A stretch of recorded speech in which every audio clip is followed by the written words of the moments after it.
Hi, the serratus anterior, also known as the boxer's muscle, is a broad, flattened, multi-segmented muscle that originates at the upper 8 or 9 ribs and run from the lateral surface of the ribs, passes posteriorly around the thoracic wall and inserts on the medial border of the scapula.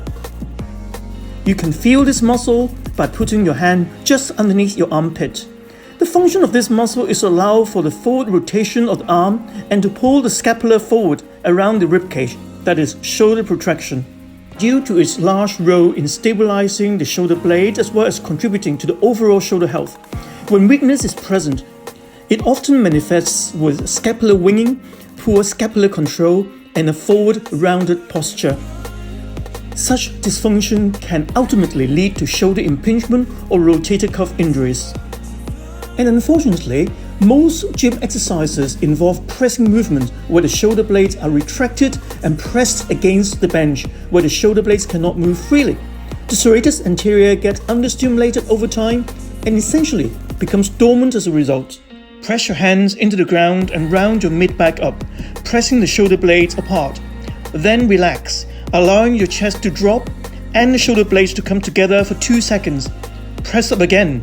Don't let your arm bend at all.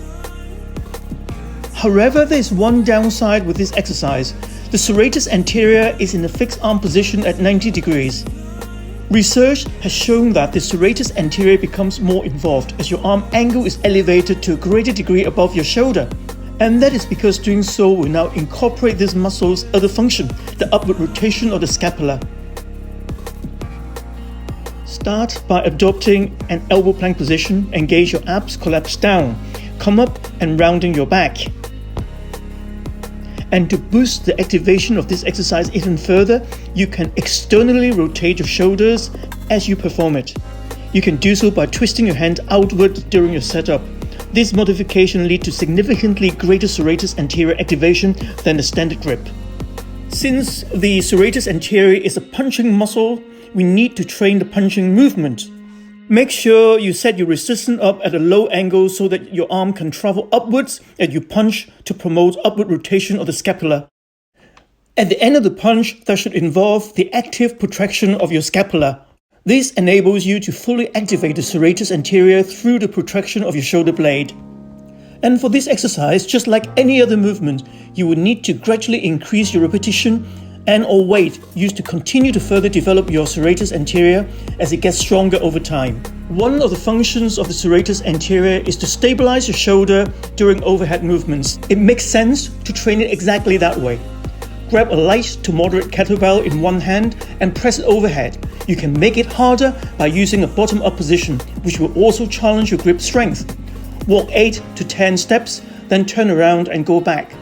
Switch arms and repeat for 2 to 4 sets. It is also a great core exercise. Lie on your stomach on a mat, arms extended overhead by your ears. Squeeze your core and upper back to raise your arms, face, and chest off the floor. This exercise combines the overhead movement with scapular contraction. The aim here is to move slowly, otherwise you miss out all the great stabilization work. Next, widen your arm to form a Y shape with your body. Then repeat the squeeze and lift.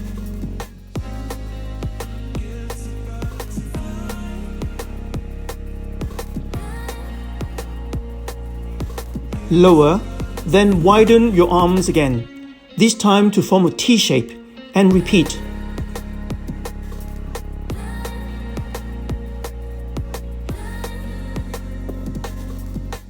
And then finish by bending your elbows in towards your side to form a W shape, and raise up one last time.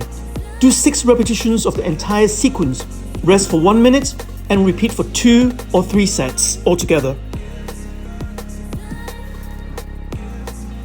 Many people with shoulder impingement will get the symptoms at the end range. With the landmine press, the shoulder joint is never at end range and therefore should be less symptomatic or completely asymptomatic.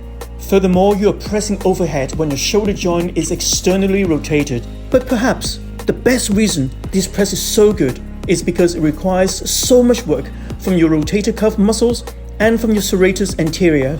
Apart from the benefit of overhead pressing, the landmine press can also increase core stability and anti-rotational strength. The ab wheel is actually a brutally effective core workout that will also work your serratus anteriors. Kneel on the floor and with the wheel in front of your legs, place your hands on both sides of the wheel. Roll the wheel forward, keeping your core and upper body tight. Go as far as you can without your back rounding or arching. Your spine and hips should remain stationary throughout the movement.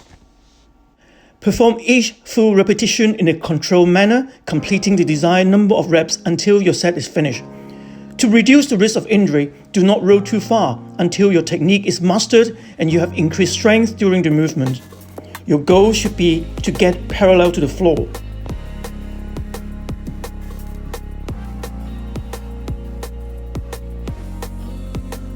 If you wish to increase the challenge, perform the rollout from a standing position.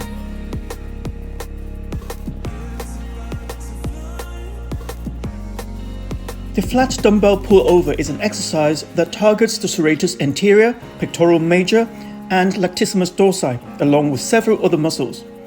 To perform the exercise, first set the bench to the flat position. Grab the dumbbell with both hands under one end of the dumbbell and lay your back on the bench. Position the dumbbell over your chest with your arms almost fully straight. Keep a straight bend in your elbows. Move the dumbbell behind your head until your upper arms are about parallel to the floor. Move the dumbbell up to the beginning position.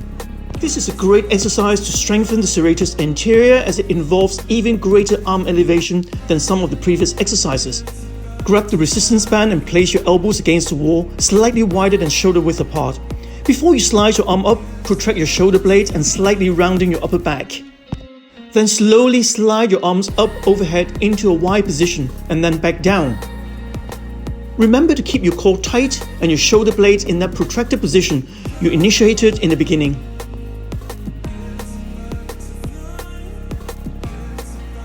But at the same time, you want to avoid shrugging your shoulder up excessively and letting your upper trapezius take over. As you progress this exercise over time, you can simply stand further out from the wall and lean into the wall. And doing so will provide a greater challenge for the serratus anterior. The handstand is a great exercise for the isometric strength of the serratus anterior. The shoulder girdle is not nearly as stable as the pelvis and hip that we normally stack above our foot foundation. The shoulder girdle, with all its mobility, needs to be strong and stable.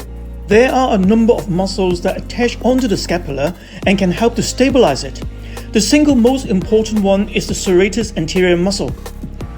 Well, the two actions of this muscle are protraction and upward rotation, and these are exactly the action we do and need to do when performing a handstand.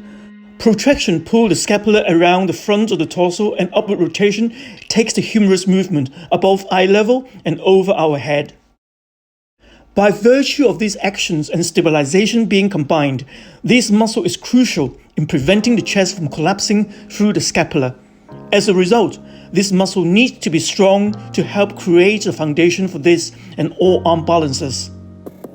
Thank you for watching until the end. If you like this video, please click the like button. Please subscribe, share and comment. Please also hit the bell so that you'll be notified of any new video release. If you're interested in health and fitness, and if you wish to learn about the effective prevention and management of back pain, please take a look at my new book, which is now available from Amazon. Thank you.